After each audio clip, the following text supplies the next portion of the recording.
介绍。那今天除了我们在做的以外，我们也开放线上同步一起上课哈。那这是今年开始我们新的一个尝试所以会场非常的欢迎各位哈。Okay, so since we are going to deliver this talk in English, so I'm going to switch my channel into English. And good afternoon, I'm Ziheng Chu, the director of the TMUL. I'd like to welcome all of you to join this lecture at room. And today's lecture is Kevin Ke. He is the project instructor of NTU Writing Center, and he is going to introduce 3 to 4 AI tools to help you to finish your writing more efficiently. Also, he will talk about some limitation of the AI. That means you cannot always rely on it or count on it. And since the time is very precious, we are going to have a group photo and then hand on the mic to Kevin. So we have to have a group photo first because you have the lunch.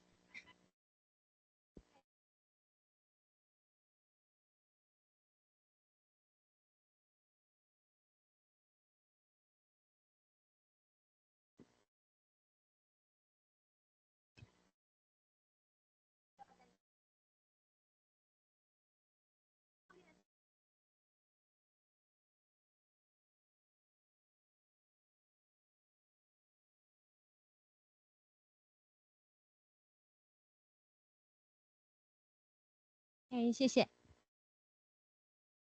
好。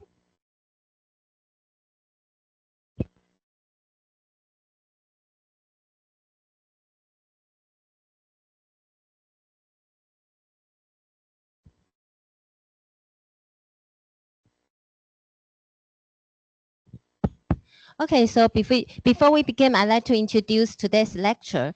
And today's lecture is Kevin Ke. He graduated from University of Utah. Also, he is the project instructor of NTU Writing Center. Before that, he worked in Korea for initiate a language teaching project.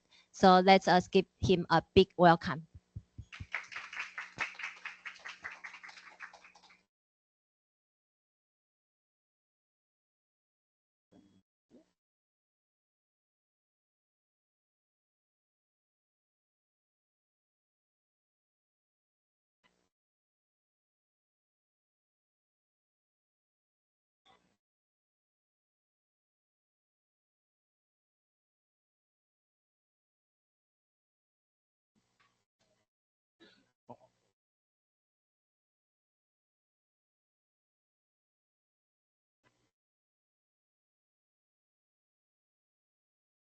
A little bit left.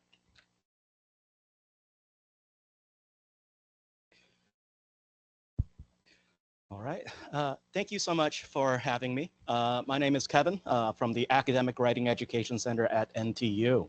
So today I'll be introducing various academic-based AI tools that you might find helpful in your own research writing and research process. So again, I'm from the NTU's Academic Writing Education Center. Yeah. So when I was asked to give this talk, I was doing some background research on this. And one thing I'm really interested in my own research is how we can use AI tools in education, specifically with academic writing. So I often read a lot of newspaper articles, and like it was mentioned, I had been working in Korea for a long time. So Korea was kind of my second home. So I still stay in touch with the news. And one day I was kind of reading an article about this, talking about subscription economies, right? And this kind of caught my eye. Hold on.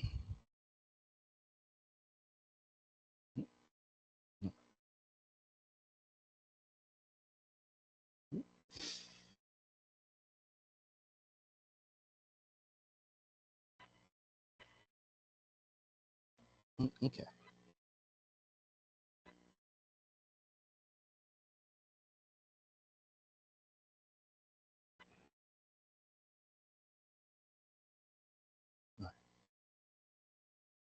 So,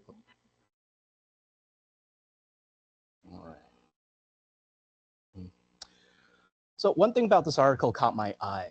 All right, so here it was talking about how AI subscriptions are costing more and more money. And it gave this example of a PhD student in Korea who spends $200 US dollars per month on a ChatGPT Pro account. And for students, even as the adults, that's a lot of money, right?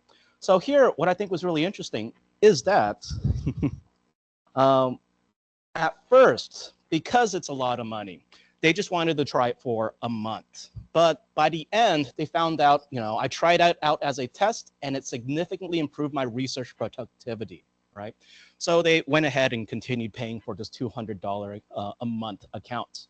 I don't know why they're buying the pro account because there are many different options out there. Right? So here's the thing. AI is on the rise. AI is on the rise, all right? If we look at the data, it's really interesting. So back in 2023, it was estimated in one research report that about 27% of college students were using AI. But you might kind of remember 2023 is when ChatGPT really got big. So by default, the number using AI was 50%, or more or less 50%. And in 2024, the latest figures were 86% were using AI. So AI is becoming more and more common. And one of the reasons is that there are so many different uses for it, right? For instance,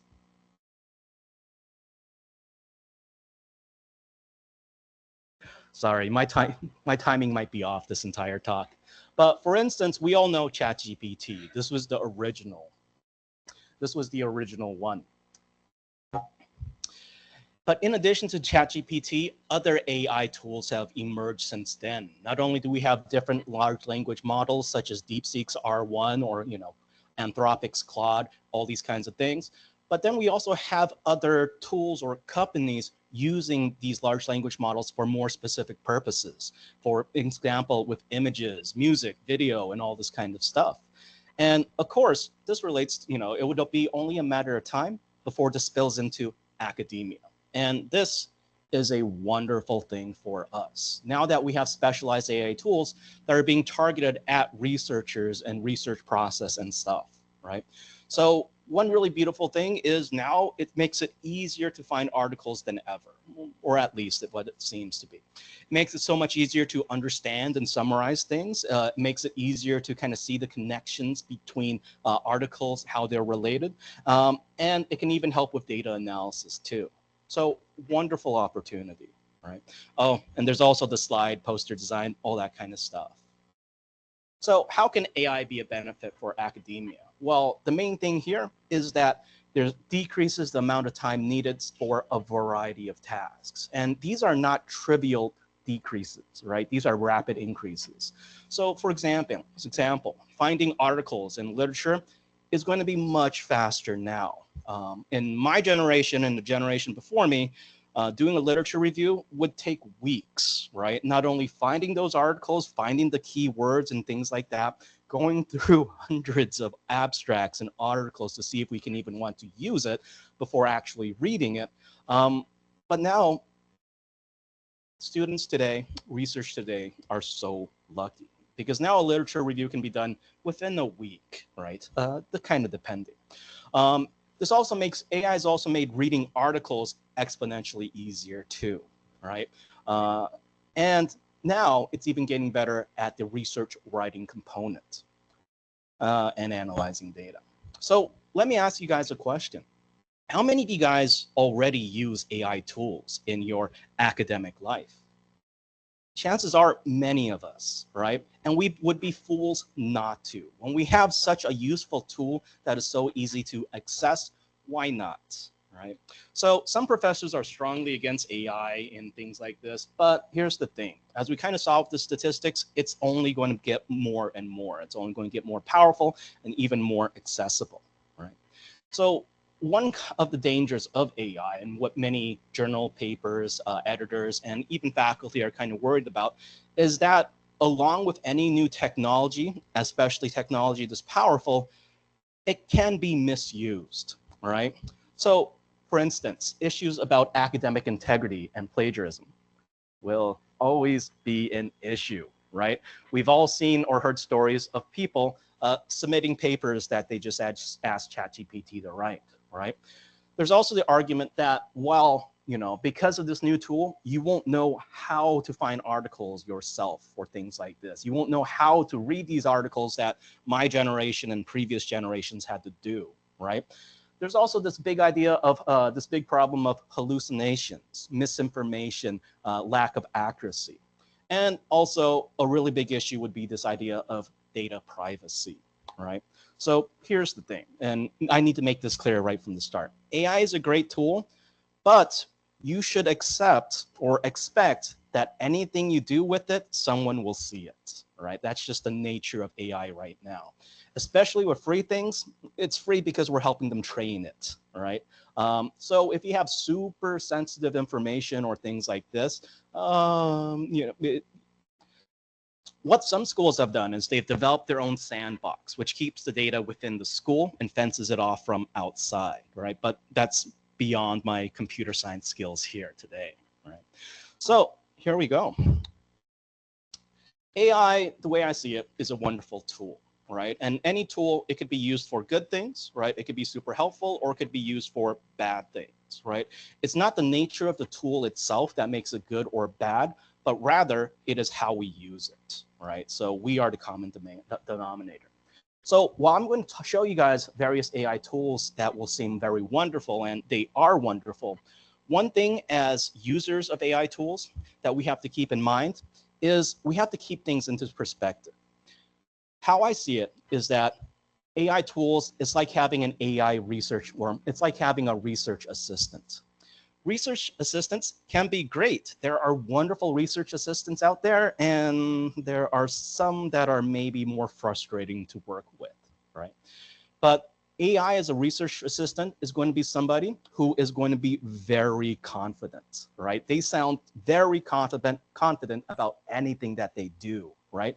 And they work pretty quickly, right? But the drawback is that even though they sound confident, they don't necessarily know what they're doing, right? It's one of those research assistants. They can make small or sometimes very big mistakes and still sound very confident about that. And they might even end up doing what you asked them to do, right? So it's I wouldn't say it's the best assistant, but if we kind of understand where they're coming from or what their position is, in this case AI, it reminds us to supervise what they're doing. So we can't be one of those professors who has an unsupervised research assistant, right? We need to be doing the supervising.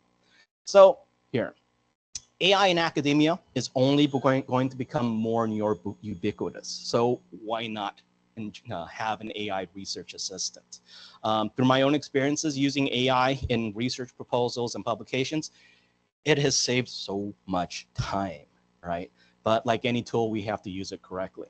So today I'm going to talk about a variety of research tools, right?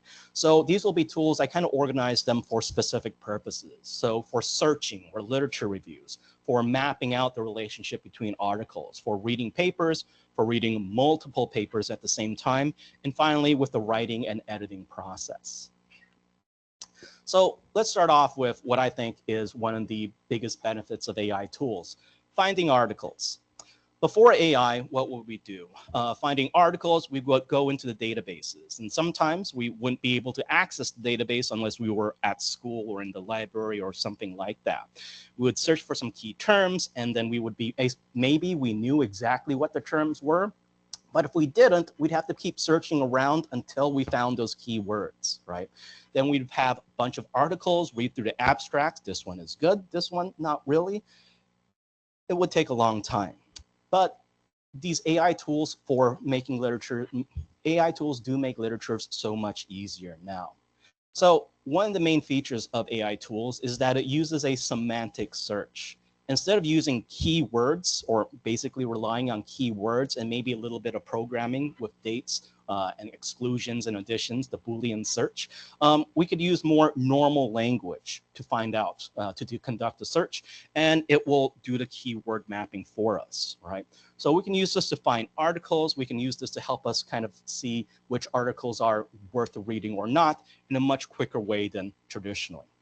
So here I'm going to talk about 3 different AI tools here, right? So with each of these AI tools, I'm not going to go super duper in depth because I could easily talk about any one of these for an hour easy, right? But I just want to highlight to you guys the benefits or the possibilities of each of these tools. So we'll be talking about elicit, SciSpace, and consensus, right? So let's start off with elicit, all right? So elicit at elicit.com is going to be one of these AI tools for literature reviews. What's really cool about elicit is that, well, I kind of jumped the gun there, but let's kind of talk about pricing, because one thing we need to realize is good access to AI tools for the most part is going to cost money, right? We have free features, but because these are all businesses, they're free to get you to want to buy. All right. So with this, this literature review tool, with the free features, you get limited credits, right? So you can only extract info from up to 20 papers and such. So it still does the search, but it just gives you the top 20 instead of much more. If you pay about 400 NT a month, you could get everything, right? So what's really cool about elicit is that it's great at finding relatively good sources. So this might be different for every single field, right? But in my experience so far, it does a pretty good job. One problem with AI tools before is that it would give you a lot of trash sources because there is a lot of trash on the internet, right? But this does tend to find higher impact factor sources and such, right? It also offers the ability to summarize each individual paper in a snapshot. But you really need to pay for this if you want to use it regularly. And if you do a lot of research and go through hundreds and hundreds of papers a week, this could get a little bit expensive, right? It's unlimited, but there's always that other tier of a membership to this. So let me talk about this really quickly. All right.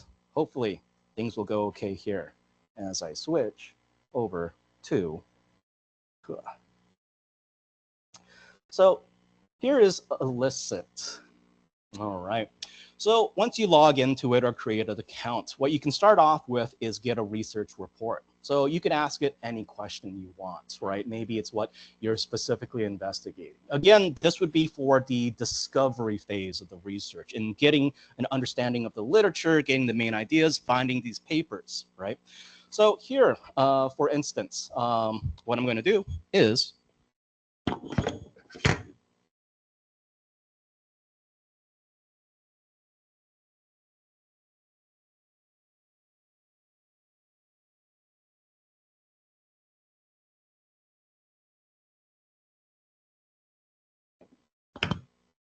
So here, I like Pokemon, so I try to use Pokemon for any example.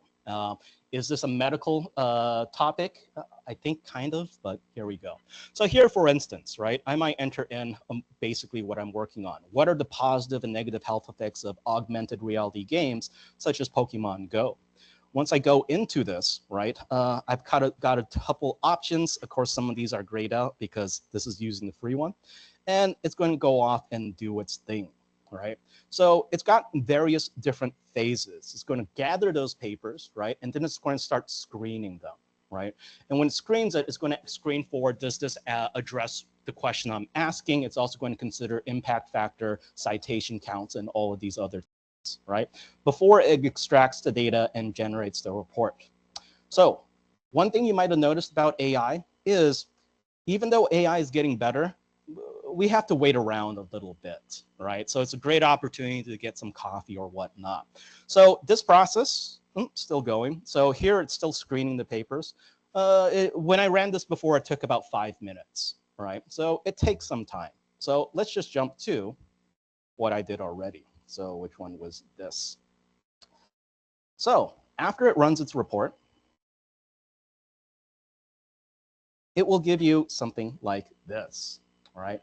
So here it gives basically a brief abstract and methods of what exactly it did, right?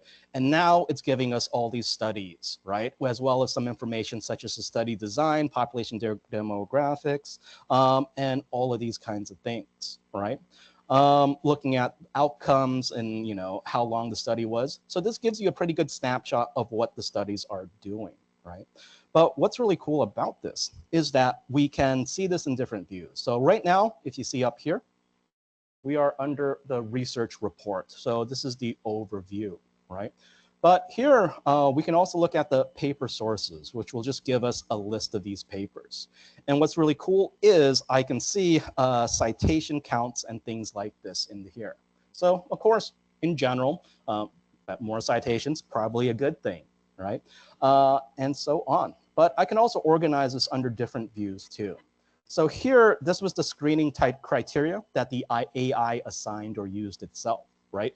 AR game type, health outcomes, study designs, and things like this. And it gives you an idea of what this talks about. Was it accepted or not, right? So this is pretty good. It gives you a yes, no, maybe, or maybe just unavailable, right? So in this case, it screened through quite a few articles, and these were the ones that it accepted. So beyond that, we also have these screening recommendations, right? So this kind of justifies why it accepted the article, right? Not just with the criteria, but explains the reasoning behind it, right? So here would be some information talking about why it would be good, along with an associated score to it, right? So a 4.9, I'm guessing has a really good chance of being pretty good or okay at least, right? And this is beautiful because the biggest problem before is all that trash we would end up with, right? So here we take a look at this, 21, 7 citations, talks about these kinds of things. But yeah, so it also talks about why it excluded things and whatnot. So in addition to that, there are some other views to this where we can kind of summarize what each of these papers did. For example, what type of study design, the participants, and all these kinds of things, key physical activity findings.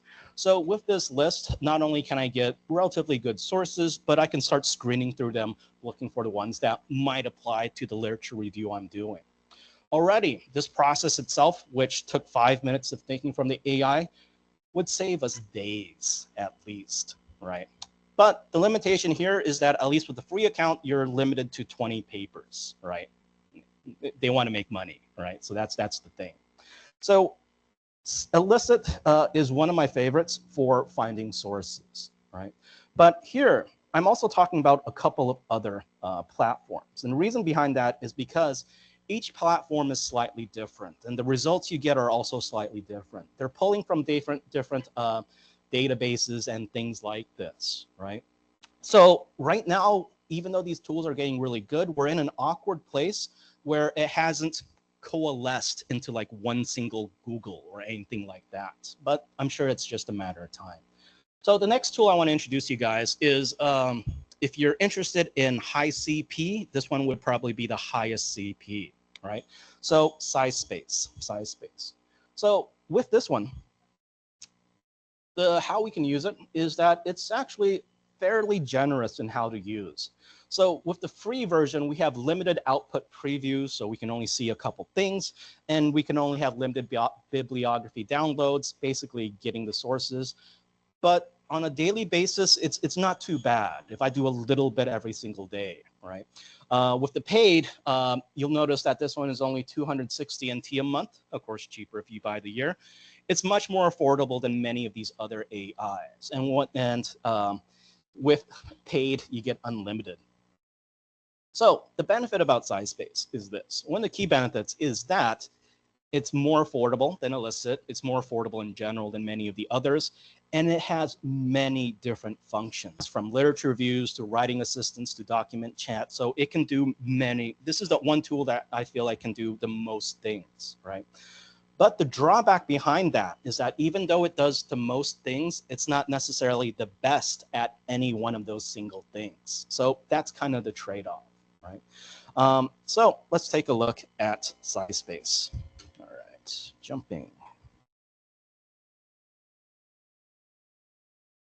So here, with SciSpace, you'll kind of notice the opening page is quite similar to Elicit. Basically, I can go straight into my research query, right? I could do various different levels of searches.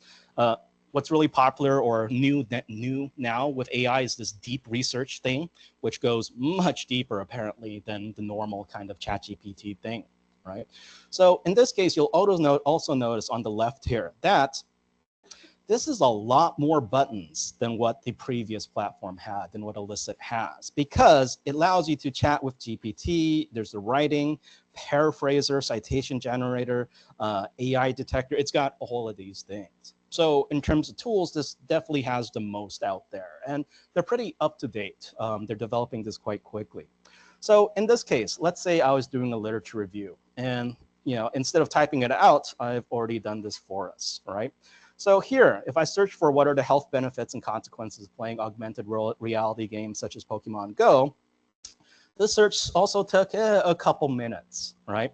But here I got answers from the top 20 papers, right? So it looks at the top 20 each time. And we can kind of see that out of 1,750 papers, it ultimately accepted 200 of them, right? Over 200 of them to look at, right? So in this one, it gives us a general overview, right? So if I'm starting a brand new research project, this is going to be very helpful for discovery, getting an understanding of what the research is saying about this, right? So in addition to that, and this goes on and on with citations and stuff, right? And if we click at it, it will take us to that specific citation or reference, is that it gives us these papers here. In this case, we got 20 papers. So much like Elicit, it gives us the breakdown with insights and things like this. Let's see. There we go. Nope. So you can scroll left, right. There's all sorts of things. But what's pretty different about this is that we can also create our own columns, right? So here, you'll notice things such as conclusions, results, limitations, or things like this. So let's say I'm interested in the limitations here. So if I click on that, it's going to add in a new column for us. And here it's going to have extracted what the article talked about in terms of limitations. So there's all sorts of ways that we can organize this. We can keep adding more columns and things like this. So it really helps us to find whatever documents might seem promising there. And also, in this case, we do have citation counts and such. No, not this one. Let's see. Here we go. It is highly relevant, right? So we do have a little bit more information here. So in addition to this, we can do all sorts of other things too. And I'll talk about some of these other tools once I get to that section. So SciSpace, it's a very promising thing. It's really good at finding articles. You'll notice it only gave us 20, in which case we do more searches, right? Slightly different, more targeting that literature review, or we can do other things, use other tools in conjunction with this. So the final tool I'm going to talk about for searching will be consensus. So consensus is also, it's been around a little bit longer, and it's also one of my favorite. I used to use this quite a bit. So with consensus, free usage gives you limited credits, right? So you can definitely try it out, and that's their goal. The price to use it itself is 300 NT, about 300 NT a month. So it's not that bad. It's still more than SciSpace, but it doesn't have nearly as much functionality. So in this case, the pros is that it's good at generating an overall state of the research, right? It's pretty good at finding papers for or against a position that you're stating or things like this. The interface is a little bit old school, so it's not nearly as easy to use as some of these other platforms, and it doesn't have nearly as many functions as SciSpace. So let's take a look at consensus.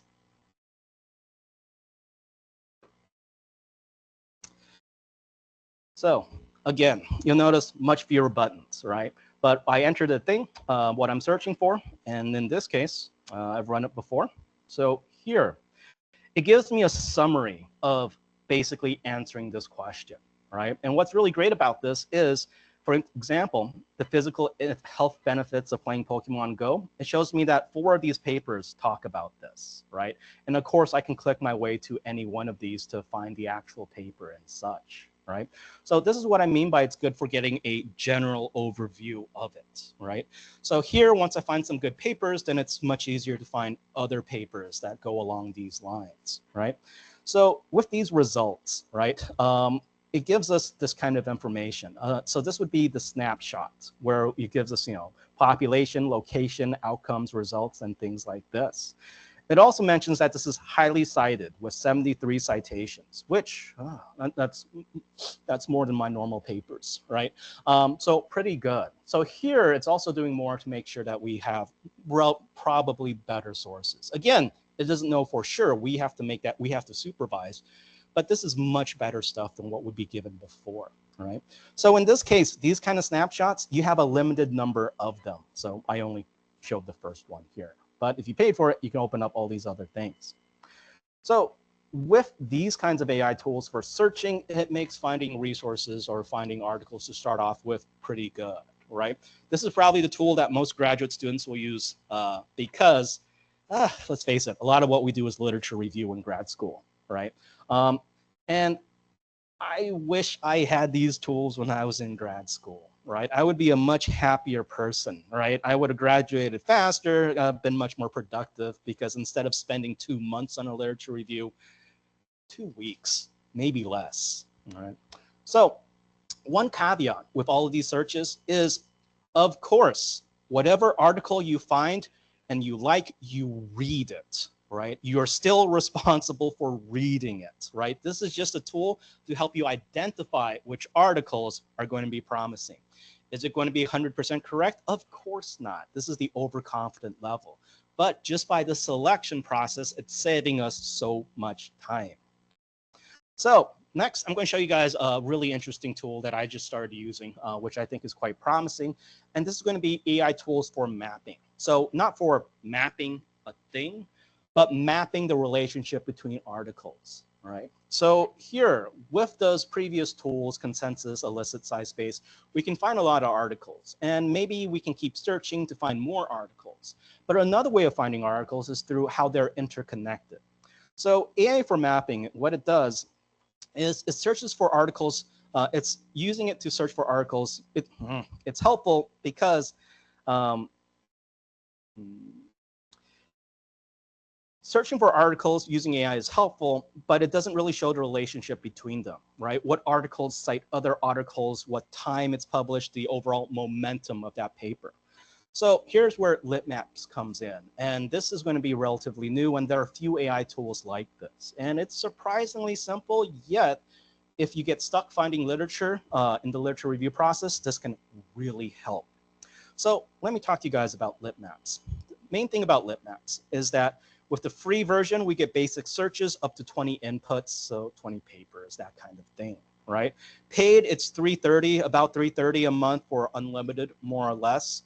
And yeah, what's really cool about this is it is a very visual approach to lit reviews. Instead of just tables, it's actually going to map things out for us, right? So it's excellent also at identifying high impact articles or more quality kinds of articles. The con is that that's all it does, right? It doesn't have that many other functions. So when I use this, I just use it for a month. I don't buy the year, right?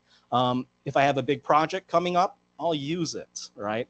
But it's kind of a little bit hard to justify paying for it all the time, unless you convince your department and university to pay for it for you, right? So here, let's take a look at LitMaps.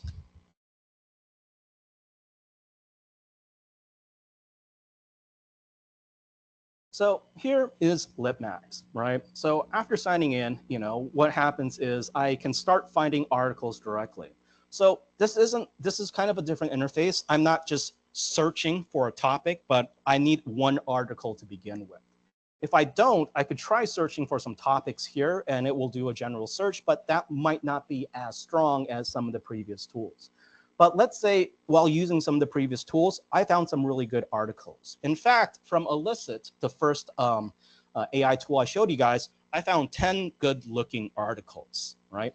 So in this case, right, what happens is that you make a new LitMap, right? So here with this Pokemon Go, right, these were the 10 articles I found, right? And you can kind of see that it's drawing relationships between them. Basically, which articles happen to be citing the other articles that I have inputted, right?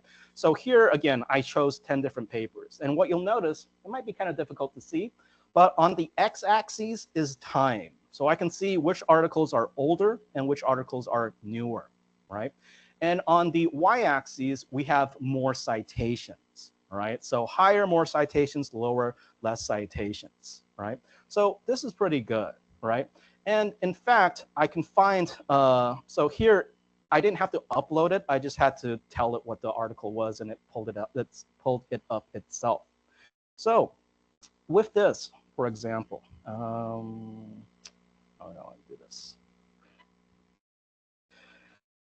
So here, I'll just do a new one. This makes it easier. All right, so let's say I'm doing a new lit map, all right? And in this case, I need to find articles, right? So I can add an article. So in this case, let's say, I like this one. All right. So all I have to do is to copy in the article title, right? And here we go, find, add article. The interface takes a little bit of getting used to. But there's our article, right? I add it to my map. And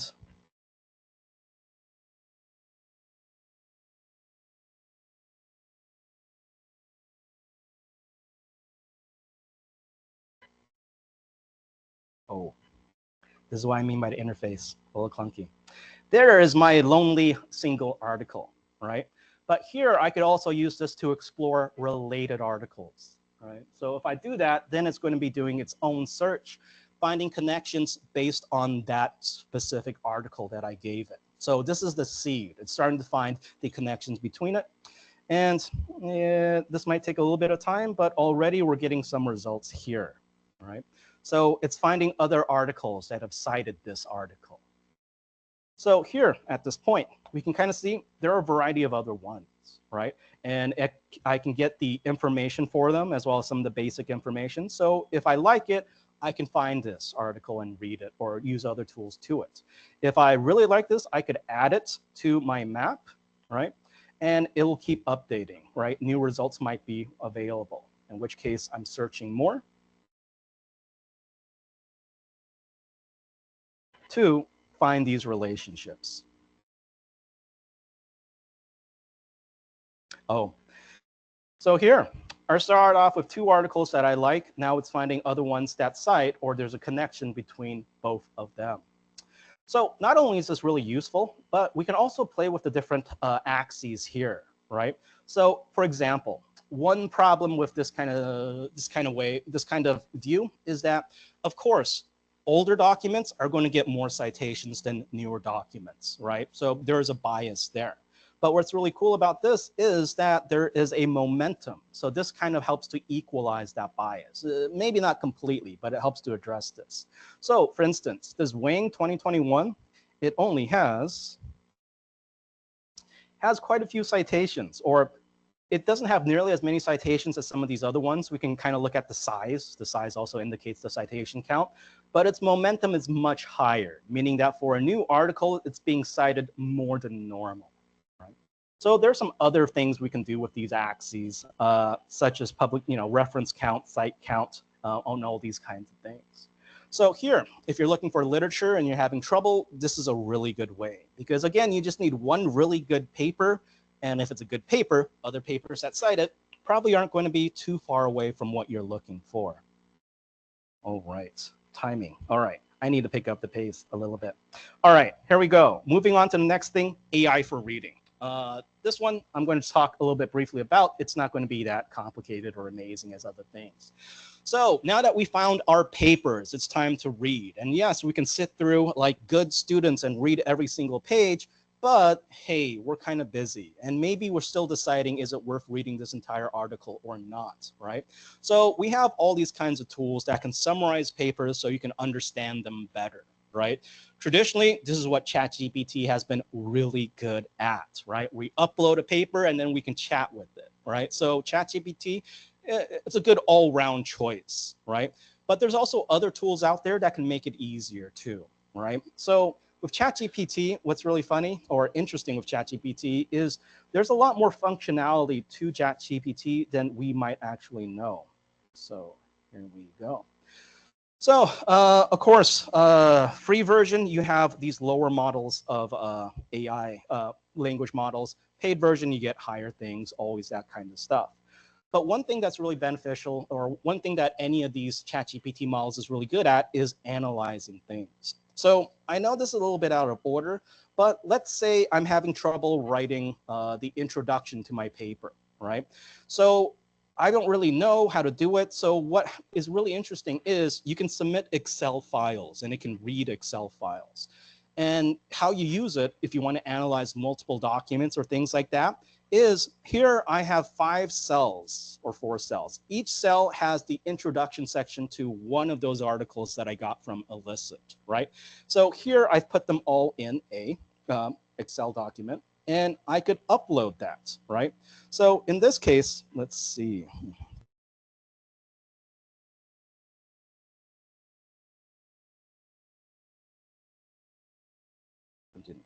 I'll just do it fresh.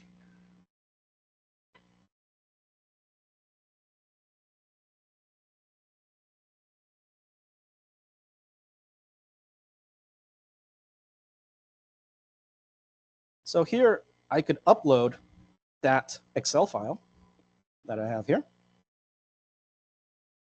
And I could do some prompting, which could be another hour of talking.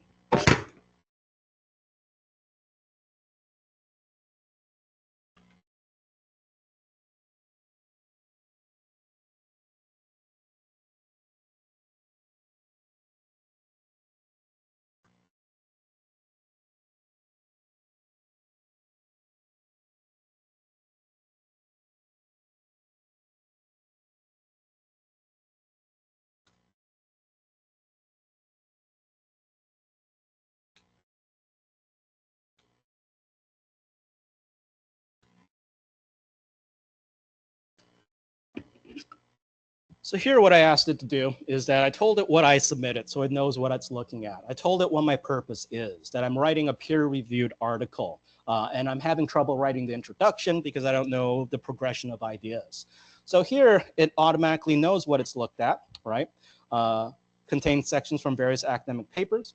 And now it's giving this, it's analyzed this, right? And now it's working on a response for me. This is the AI waiting game, right? But it's not too bad. It's gotten much faster than it used to be before.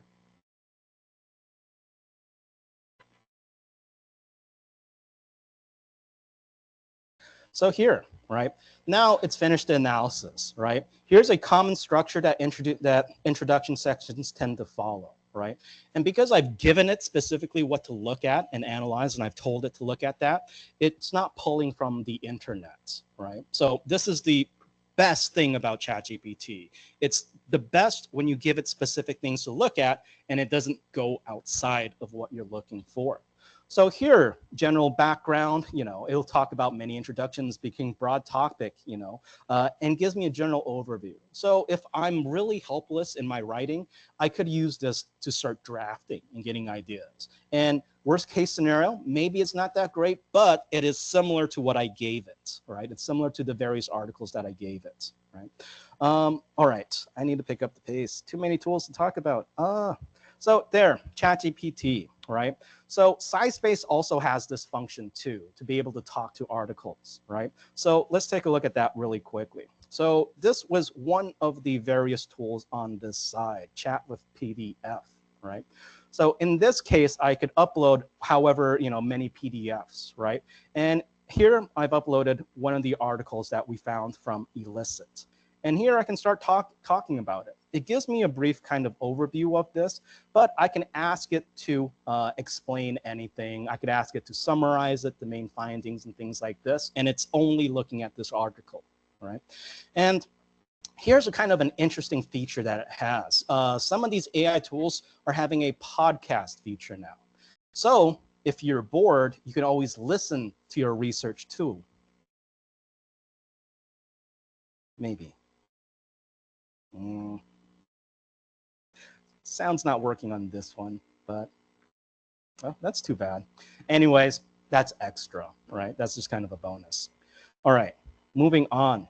So AI tools for multi-document chats. So what these other tools were good for were single documents. With ChatGPT, you could put a whole article into an Excel cell for it to look at. I'll tell you right now that that's a little bit troublesome. It takes a bit of time to do that, right? So there are also other tools for multi-document chats, right? So here, instead of chatting about one article, often you'll want to chat with more than one. We could do this in ChatGPT, but it's really clunky. It's not designed to easily do this. But there's something much easier to use, and this is the only free tool that I'll be talking about today. And that tool is going to be Notebook LM, all right? So this is going to be based off of Google's Gemini AI. So I'll tell you right now, it's free because they're still training it, all right? So for sure, your data is being used to train it, like 100%, right? Anything you give it is going to be trained, but it is free, right? So it's completely free to use. You have a limit of 100 articles at a time. And I think 100 articles should be enough, right? Maybe even to your thesis or something like that, right? With the paid version, it gives more fancy audio overviews, some more customization, but at this point, you don't really need a paid version to use. So this is the only free one. And what's really great about Notebook LM, so this is Google's AI, is that it's free, multi-document chat is extremely helpful. What's not so good is the interface is still kind of a little bit awkward and difficult to use, and for sure it won't be free forever, right? Google's not doing a service to researchers, right? And you are definitely training their AI. So let's take a look really briefly at Notebook LM.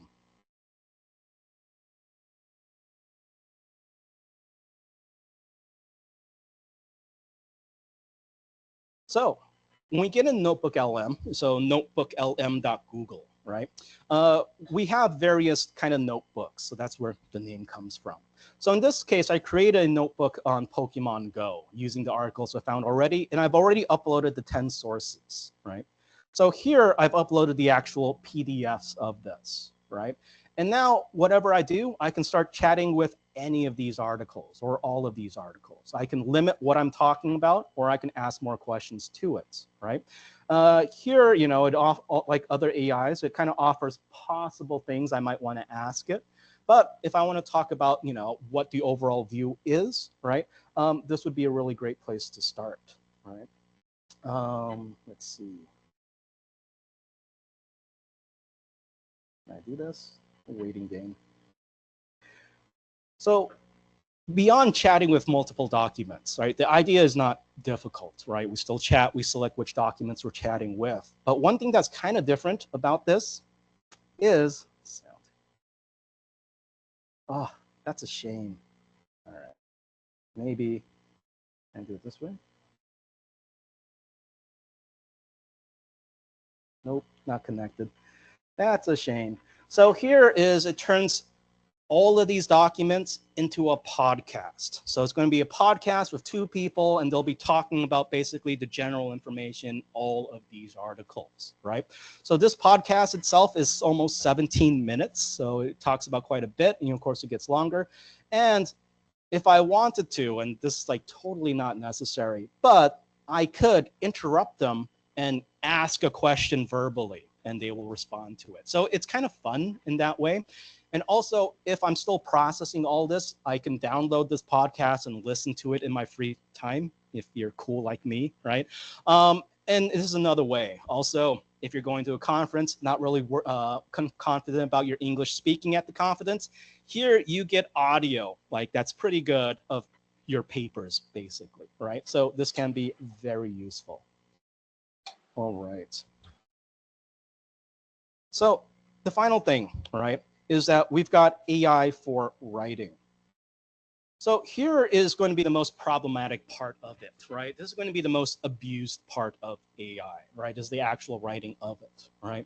So this is what most people will use AI for. It can save you tremendous amounts of time. If we're not confident in our writing, it seems like the perfect solution, right? But we have to remember that this is an overconfident yet inexperienced research assistant that is doing this work for us. So it requires even more supervision.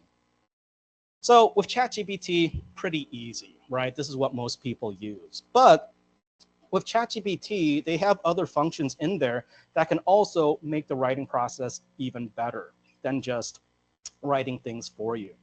So here, right? Here, I could use this function called Canvas, right? So it's labeled as collaborate on writing and code. So it sounds like a coding thing. Oh, you turn it off already. There's also the writing part to it, right? So for example, let's do this. So basically it just gives us this command of Canvas. And here I can write whatever I want, right? So I've already kind of prepared something here, right? So here I've had it generate a Pokemon Go literature review, right? So this is still under Canvas. And what's really interesting about this is, as I'm seeing this, I'm kind of thinking, let's see, advances in augmented reality are continually reshaping modern digital experience. This is kind of boring, right? So here I could ask it to do something.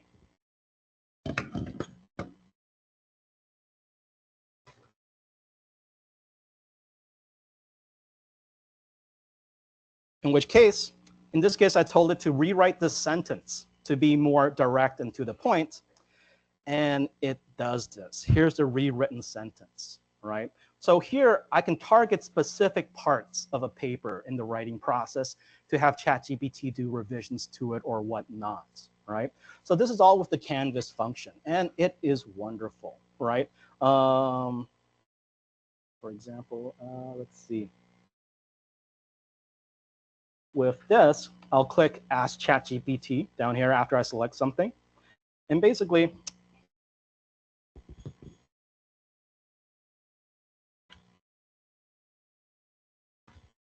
maybe I ask it to use an example to illustrate this point. So it does its thinking.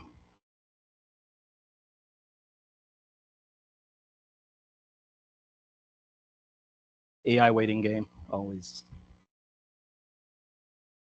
This is the perfect time to listen to your podcast, right? And it makes those changes. This interface is not perfect, right? Because it's a little bit hard to see the exact changes. I have to go back to that sentence. It doesn't like keep it highlighted or anything. But for an AI that we use for like so many different things, this Canvas functionality in writing is very useful, right, for our revision process. Let's see. In addition to that, we have one more AI I want to talk to you guys about. So going a little bit quicker here. And that's going to be called Jenny AI. All right. So how do I get the main page of this?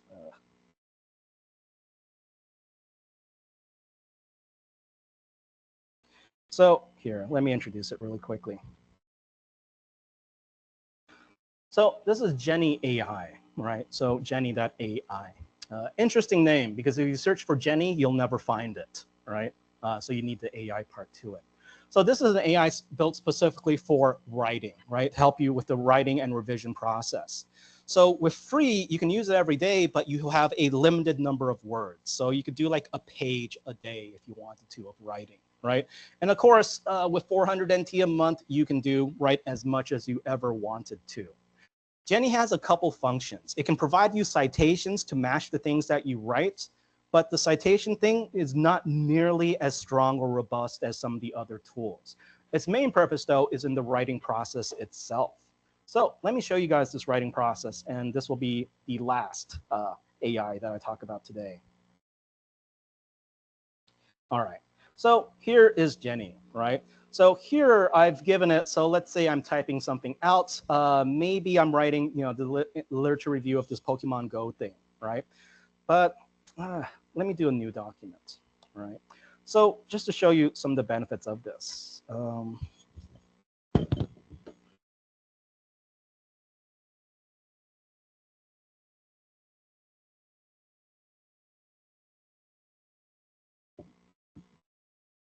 So here, I'm going to be doing literature review, health benefits, Pokemon Go. All right, so it's going to make a new article, a new document. So here I can start typing what I want to type, right? So for example,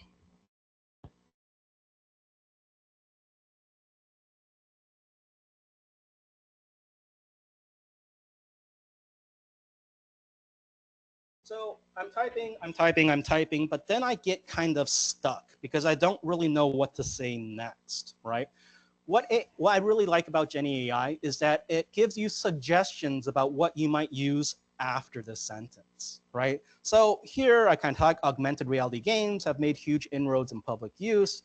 Pokemon Go in particular has become a global phenomenon since its release. Maybe I like it, maybe I don't. You'll notice that it gives a citation and we have this thing, but it's I might need to match some other citations to it. It might be good.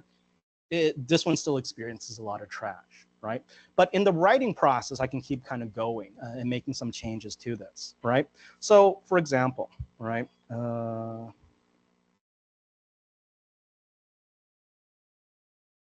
With this one, right?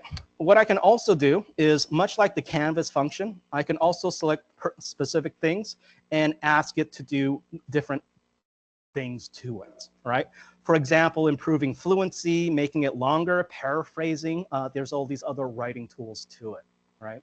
So I know I was super brief with this, but I kind of spent too much time talking about other things. It's great in that it helps you if you get stuck writing. It gives you suggestions. Might not be the best suggestions, but what I found using this is that it gets you writing more and gets you more into the flow. In the revision process, much like the Canvas option with ChatGPT, I can do specific things to specific parts of this. And maybe one day, hopefully, its own citation finding will get stronger too. So these are a variety of tools, right, that can really help you, right? But here's the thing, especially with the writing thing, we have to avoid plagiarism, right? It's going to be difficult. Our instinct is just to use this stuff and we're done. But life is not that easy. We're not asking our research assistant to do all of our work. We still have to do in our own work. So it's dangerous, but we need to remember that it's an overconfident research assistant. So various journals have various different guidelines about how the AI use in their submissions. So most will ask you to declare AI use, basically if you used it and how you used it, right? The main thinking behind this is that they want to be sure that you're not using, you're avoiding hallucinations, avoiding inaccurate information and things like this. Many articles will ban AI images entirely because people have done bad things before. So you guys remember this picture?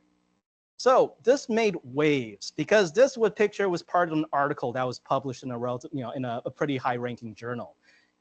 It's an AI picture, right? It's I've never met a mouse that was that, right? And so on, right?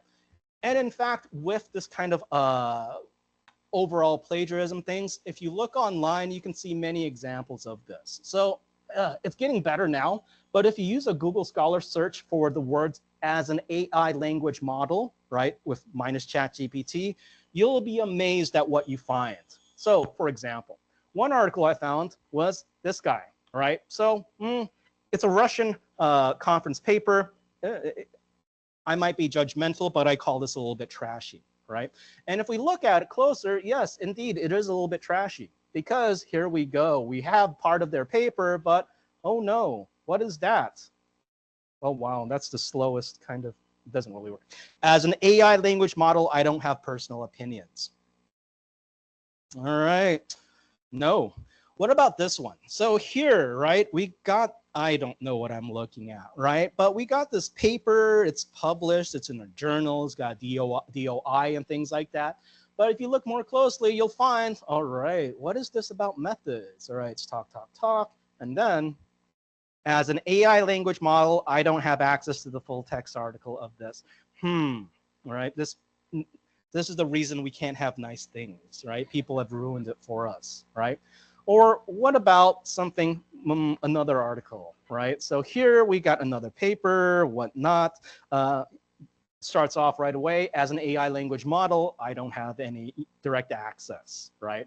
All right, give you guys one more example. Hold on, what I'm doing. And in this case, we have a, oh my God, what is this? A thesis? Submission, partial master's degree. Oh, a thesis, right? And in this case, not really sure what it's talking about, but I do know that it says, I apologize, but as an AI, right? Oh, seems like it's so much easier to get a degree at some other places, right? So you might think that this only happens with these kind of trashy articles or from these places far away, but let's take a look at this article, and this will kind of end my talk here. Hey, Elsevier, not bad. I like Elsevier, right? I am super happy if I get a publication that's indexed by them, right? So then, hey, because we're researchers, we know we got to check impact factors and things like this, right? So this is resource policy.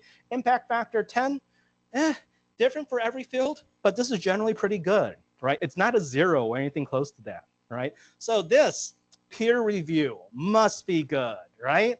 So we're kind of looking, oh, look at that. It's got tables, it's got things like this. It looks like a serious paper until we look at, please note that as an AI language model, I am unable to generate specific texts, right?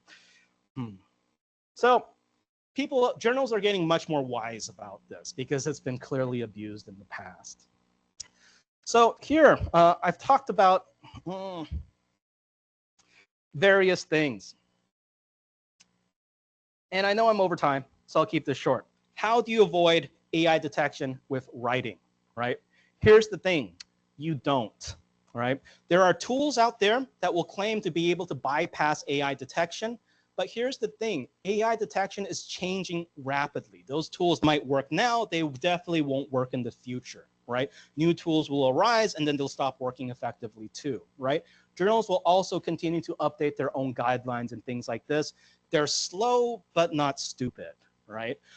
So instead, this is not the answer most people want, right? Once we have these texts, maybe we used AI, we have to paraphrase this into our own words. Some of these tools will help paraphrase, but ultimately we have to do this paraphrasing ourselves if we want to overcome this, right? Don't look at the text as you paraphrase. This is what your writing teacher will say because you just repeat the same thing, right? Try to explain it to other people. And a really big help, remove words you don't use. Do you normally write the word incredulous? No? Change it, right? This kind of thing. So AI research assistants can be very useful, and using them ethically can still save us a lot of time, but we still have to be ethical in their use. So thank you guys so much, and sorry to go over a little bit of time, but if we have time, I'd be more than happy to answer some questions. Thank you so much for Kevin to give us such a introduction, and some of the tools I already know, but most of them I don't know. So it's a very fruitful talk. And due to the time limitation, maybe we can open 1 or 2 questions. If you have question, you can write it in English or in Chinese or okay. Do you have any question?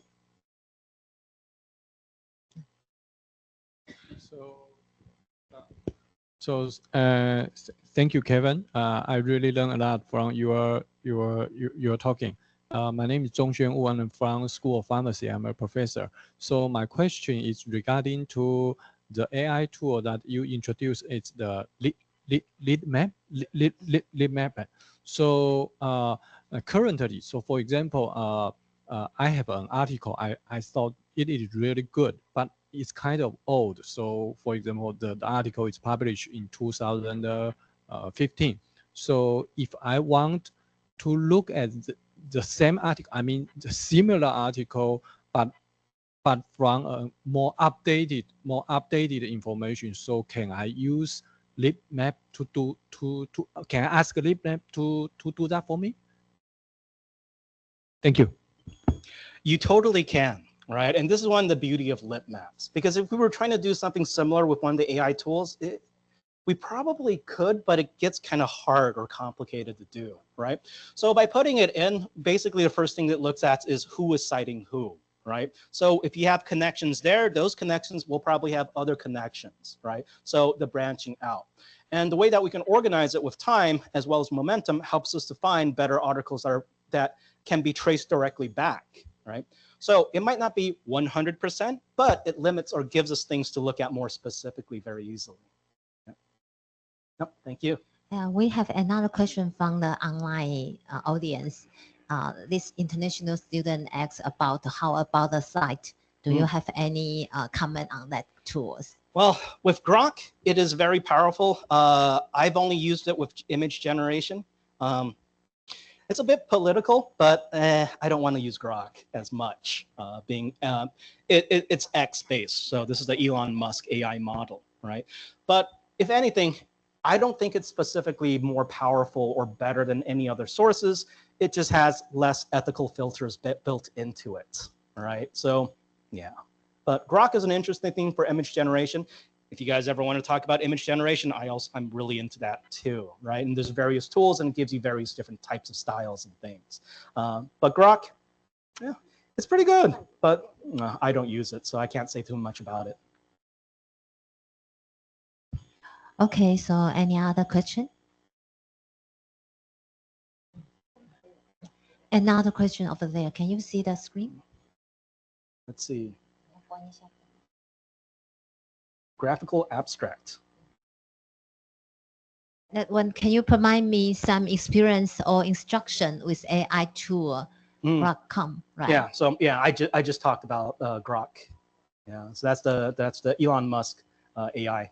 Now also, and also ask about what about the site, right? SCITE. This one I didn't. Oh yes. So here, I didn't talk about Cite today because it's quite similar to the other three kind of literature reviews that I was looking at. Before SciSpace, I was using Cite as my main one. But the more I use SciSpace and the more I use consensus, Illicit, I do much prefer Illicit and SciSpace over Cite. Cite is really good in that what's really interesting about Cite is that it didn't start off as an AI company. It's called Cite because it was an indexing company. So at its core, it does have more foundation in indexing scientific articles and things like this, but the interface is kind of old, right? And ultimately, the functionality is more or less the same as the other ones. So here's the thing with like these literature review kind of AIs. They all have different ways of finding sources, right? And it's going to be, some will be more effective than others. That's kind of why I talked about 3 of them. Cite is a wonderful thing, more or less the same kind of price range as well as functionality as the other ones I talked about. Still more expensive than SciSpace. Okay, thank you. I think the next question is for the library. Right. He asks us, well, are we going to introduce the AI graphical abstract? So the library staff will answer this question online. Okay. Okay, so I think it's it for today, right? Let's give a big applause to Kevin again. Thank you. Thank you, thank you. 如果还有问题，可以跟Kevin 老师这边联系一下哈。